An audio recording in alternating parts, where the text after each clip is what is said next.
So hello everyone, welcome back to my channel.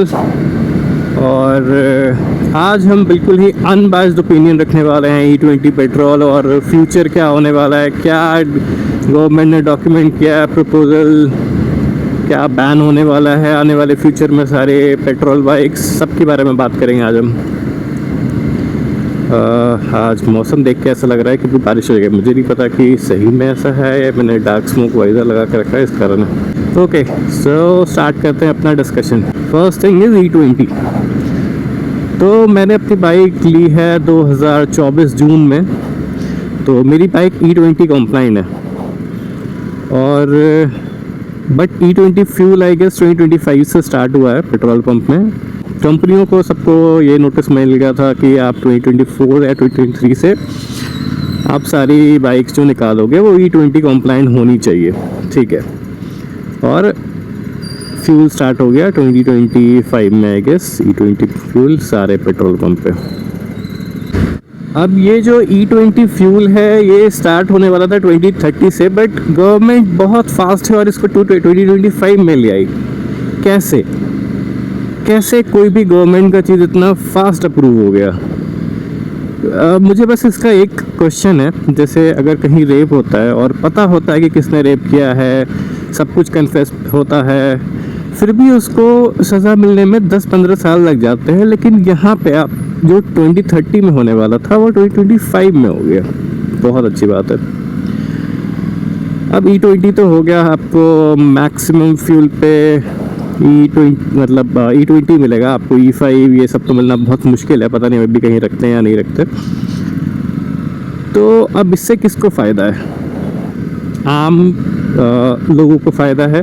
नहीं। Petrol का price बिल्कुल same है, कोई डिफरेंस नहीं है जो कि प्रॉमिस किया गया था कि पेट्रोल का प्राइस बिल्कुल कम हो जाएगा, 50-40 रुपीज़ हो जाएगा। ऐसा कुछ भी नहीं हुआ। पेट्रोल का प्राइस सेम है, माइलेज ड्रॉप हो गया है, आपको आराम से कुछ 4-5 किलोमीटर पर लीटर का माइलेज ड्रॉप हुआ है E20 के बाद। ये फैक्ट बात है जो मैंने खुद नोटिस किया है, कोई भी कहीं से पढ़ा लिखा बात नहीं कर रहा हूँ मैं, जो मैंने खुद नोटिस किया वो मैं बात कर रहा हूँ। चलो, दूसरी चीज़, जो व्हीकल 2023 के पहले की है उसका क्या? वो तो E20 कंप्लाइंट नहीं है, उसके लिए क्या उसका कुछ केस स्टडी किया गवर्नमेंट ने या कुछ शेयर किया लोगों से कि हाँ जो E20 कंप्लाइंट नहीं है उस पर कोई इश्यूज़ नहीं हो रहे हैं, या अगर उसको हम कैसे E20 कंप्लाइंट बनाएं जो पुराने व्हीकल है? तो गवर्नमेंट को कोई लेना देना नहीं है अगर आपके व्हीकल E20 कंप्लाइंट नहीं है, बस ये बोल दो नहीं कहीं कोई इश्यू नहीं है। अब जो चीज़ फैक्ट बात है जो मैंने खुद देखा है वो मैं बताता हूँ। मेरे फ्रेंड के पास ड्यूक है जो 2021 रजिस्टर्ड है। अब अगर वो अभी सर्विस के लिए जाता है तो उसको एक्स्ट्रा पे करना पड़ता है जस्ट फॉर E20 फ्यूल से जो अंदर डैमेज हो रहा है उसको क्लीन करने के लिए या उसको सही करने के लिए कि वो रस्ट ना लगे या जो भी है, उसको एक्स्ट्रा पे करना पड़ रहा है। अब ये जो जिसकी भी व्हीकल 2024 के पहले की है, उसका जो इश्यूज़ हो रहा है, डैमेज हो रहा है, चाहे वो डैमेज हो या सर्विस सेंटर में एक्स्ट्रा पे करना, वो कौन पे कर रहा है? Common people. गवर्नमेंट को इससे कोई लेना देना नहीं है।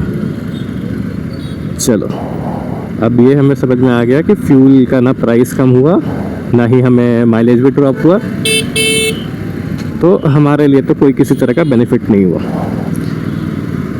अब चलते हैं आने वाले टाइम में E22, E35 या E30 या कुछ ऐसा होने वाला है और वो भी मैंडेटरी होगा। जैसे E20 उन्होंने मैंडेटरी कर दिया कि कहीं भी कुछ ऑप्शन नहीं छोड़ा है किसी के लिए, वैसे ही वो करना है। तो फिर जो E20 कंप्लाइंट है जिसमें E20 ही डल सकता है, उसका क्या? उससे कोई लेना देना नहीं है। अब इथेनॉल बनाने का जो भी प्रोसेस है शुगर केन के थ्रू, उसमें इतना सारा वाटर जा रहा है। मुंबई ने बोला है कि वाटर क्राइसिस है, Tier 1 सिटीज़ में तो वाटर क्राइसिस है ही। उसका क्या? अगर आप ये सब बातें करोगे तो आप एंटी नेशनल हो। अगर आप ये क्वेश्चन पूछोगे नितिन गडकरी को तो आप एंटी नेशनल हो। और इनका सिर्फ और सिर्फ एक ही जवाब है इथेनॉल को लेके कि हमारा ग्लोबल इंपोर्ट कम हो, फार्मर को फ़ायदा हो, बाकी की दुनिया भाड़ में जाए, हमें कोई लेना देना नहीं है। अभी मोस्टली सारे जगह बस यही चल रहा है कि कैसे पुराने व्हीकल को E20 या E30 कॉम्प्लाइंट बना जाए। अब उसके लिए जो वो किट बेचेंगे वो फिर आप अलग से ख़रीदो, आप रोड टैक्स दो, आप टोल दो, हर चीज़ दो, और फिर अपने बाइक को E20 या E85 के कॉम्प्लाइंट बनाओ, क्योंकि गवर्नमेंट ने फोर्स किया है आपको करने के लिए। तो रोड टैक्स वापस करेगी क्या गवर्नमेंट कि हाँ हमने इतना रोड टैक्स लिया? ओके, अब इस चीज़ से फ़ायदा किसको है? हर किसी को पता है किसके स्टॉक्स 400-4000% 400 से 4000 पहुँचे, किसको पता है? हर किसी को पता है, उसका कोई डिस्कशन नहीं, कुछ नहीं, कोई एडमिट नहीं। अब जो सबसे इम्पॉर्टेंट बात है, जो आज का टॉपिक है, जिसको पढ़ने के बाद कोई भी जो बाइक या कार एंथुसियास्ट है उसको तो एक शॉक ज़रूर लगेगा। तो गवर्नमेंट ने जो प्रपोज़ल ड्राफ्ट किया है वो है कि 2028 से जो भी कोई भी पेट्रोल व्हीकल, डीजल तो होता नहीं है, पेट्रोल टू व्हीलर रजिस्टर नहीं होगा, मतलब completely ban on registration of two wheeler petrol vehicle. अब हर कुछ देखो कितना फास्ट चल रहा है। 2020-30 में जो होने वाला था 2025 में हो गया, 2028 में petrol two wheeler vehicle ban करने का प्रपोजल आ गया, वो हो भी जाएगा पास, कोई बड़ी बात नहीं है, वो सबकी अपनी सरकार है तो कोई टेंशन क्या है भाई, सब कुछ पास हो जाएगा। अब क्या गवर्नमेंट ने सोचा कि जो 2028 के पहले की व्हीकल है उसका क्या होगा?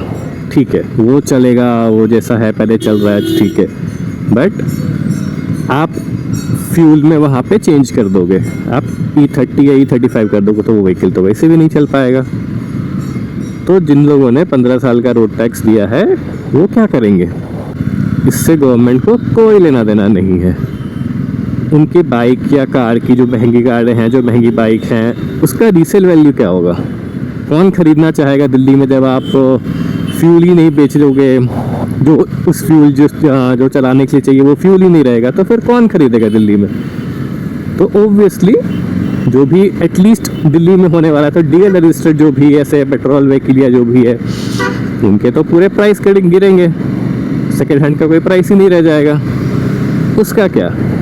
तो अभी दिल्ली में स्टार्ट होगा धीरे धीरे, वो फिर हर जगह करेंगे। तो आने वाले टाइम में मुझे ऐसा लग रहा है कि पूरे तरीके से पेट्रोल व्हीकल, ऐसा वो बोला भी था उसने कि मैं ऐसा कर दूंगा कि चलना मुश्किल हो जाएगा पेट्रोल और डीजल व्हीकल का। और वो ये बात मजाक नहीं कर रहा था, वो सही बोल रहे थे कि वो सही में चलना मुश्किल कर देंगे और आपके पास कोई ऑप्शन नहीं बचेगा। या तो आप फ्लेक्स फ्यूल वाली गाड़ी खरीदो, अपनी गाड़ी बेच दो, फेंक दो, जो करना है करो, उनसे उसको कोई लेना देना नहीं है, और फ्लेक्स फ्यूल वाली गाड़ी खरीदो और या फिर EV खरीदो। और इनका कोई भरोसा नहीं है, जितने जल्दी रूल्स चेंज कर रहे हैं, हो सकता है E85 के बाद कुछ और रूल ले आए, फिर आपने जो गाड़ी खरीदी है उसका कोई फ्यूचर नहीं है, वो भाड़ में जाए, वो फेंक दो। क्योंकि हमारा देश काफ़ी फास्ट चल रहा है, जिसको एक कॉमन इंसान के बारे में सोचना नहीं है, जिसको बस अपना रूल्स रेगुलेशन पास करना है बिना किसी के बारे में सोचे हुए। किसको प्रॉफिट हो रहा है हर किसी को पता है। पेट्रोल प्राइसेस में कोई डिफरेंस नहीं है, E85 बस 20 रुपये सस्ता है, 85% इथेनॉल, 15% पेट्रोल और सिर्फ 20 रुपये सस्ता। तो क्या फ़ायदा हुआ इतना नौटंकी करने का? और माइलेज ड्रॉप अलग। तो अगर मैं E85 डलवा रहा हूँ विथ लो माइलेज, तो सेम जो मुझे नॉर्मल E20 और E20 मान दो E20 से मिलता है, उतना माइलेज लेने के लिए मुझे तो फिर ज़्यादा E85 डलवाना पड़ेगा। तो जो 20 रुपीज़ का जो मेरा मार्जिन था वो तो बराबर हो गया ना भाई, फिर कैसे बेनिफिट हुआ? अच्छा, ग्लोबल इंपोर्ट हो सकता है कम हो रहा होगा, फार्मर को बेनिफिट हो रहा है, बाकी सब भाड़ में जाए, बाकियों से कोई लेना देना नहीं है, बस फार्मर और ग्लोबल इंपोर्ट कम करना था। अच्छा, सबकी रिस्पॉन्सिबिलिटी हमारे ऊपर है, कि सबका पैसा या सबका नुकसान हम भरे, E20 से जो डैमेज होता है वो हम भरे, कम एवरेज वाले पेट्रोल हम ले, लेकिन फ़ायदा हो रहा है भाई, किसको फ़ायदा हो रहा है? किसी का तो फ़ायदा हो रहा है, किसी की कंपनी ऊपर जा रही है, किसी के स्टॉक्स गूगल से भी ज़्यादा फास्ट बढ़ रहे हैं, तो किसी का तो फ़ायदा हो रहा है, हम किसी के लिए तो काम कर रहे हैं। अब आप देखो कि कोरोना के टाइम क्रूड ऑयल का प्राइस कम हुआ था, क्या वो कभी कॉमन लोगों के लिए कम हुआ? नहीं हुआ। प्रॉफिट किसने कमाया? स्टेट गवर्नमेंट, सेंट्रल गवर्नमेंट, सब ने मिलके, जो भी अपना बाकी जो पेट्रोल कंपनीज है उन्होंने प्रॉफिट कमाया। हमें क्या मिला? सेम प्राइस, सेम फ्यूल, कुछ भी अंतर नहीं। मैं सोच रहा था बाइक अपग्रेड करने का, बट अब मुझे सीरियसली डर लग रहा है कि अगर मैं कोई एक महंगी बाइक ले लूँ और फिर कल हो के गवर्नमेंट उसको चलना बंद करवा दे, तो फिर मेरे पे सारे पैसे, मेहनत के पैसे वेस्ट होंगे। तो आप बताओ आपका क्या ओपिनियन है। और मुझे तो ऐसा लगता है कि आप कुछ कर भी नहीं सकते हो, क्योंकि आप कुछ भी क्रिटिसाइज़ कर लो, कुछ भी बोल लो, कुछ भी होने वाला नहीं है। उनको जो करना होगा वो करेंगे ही, किसको कोई लेना देना नहीं है।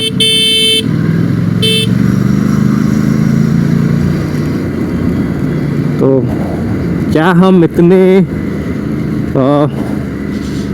हेल्पलेस हैं कि हम कुछ भी नहीं कर सकते? जो भी उल्टा सीधा गवर्नमेंट इम्पोज करती है हमें वो मानना है, या still we can do anything और चेंज ये उल्टे सीधे रूल्स लाने वाले गवर्नमेंट को? ठीक है, आप लाओ, लेकिन एक उसका ये होना चाहिए कि ताकि उसको कॉमन लोगों को फ़र्क ना पड़े या कम फ़र्क पड़े। आप तो है कि भाई पूरा अच्छे से सारा प्रॉब्लम, सारा जो है वो हम लोग फेस करें और आप आराम से अपने रूल्स पास करते जाओ। So let's see if anyone can do anything for this. पता नहीं, मुझे तो नहीं लगता है। जिस तरह का अभी तक इनका पास्ट रहा है, कुछ नहीं होने वाला है। जिसको जो बोलना, जिसको जो करना करते रहे, कुछ भी नहीं होने वाला है।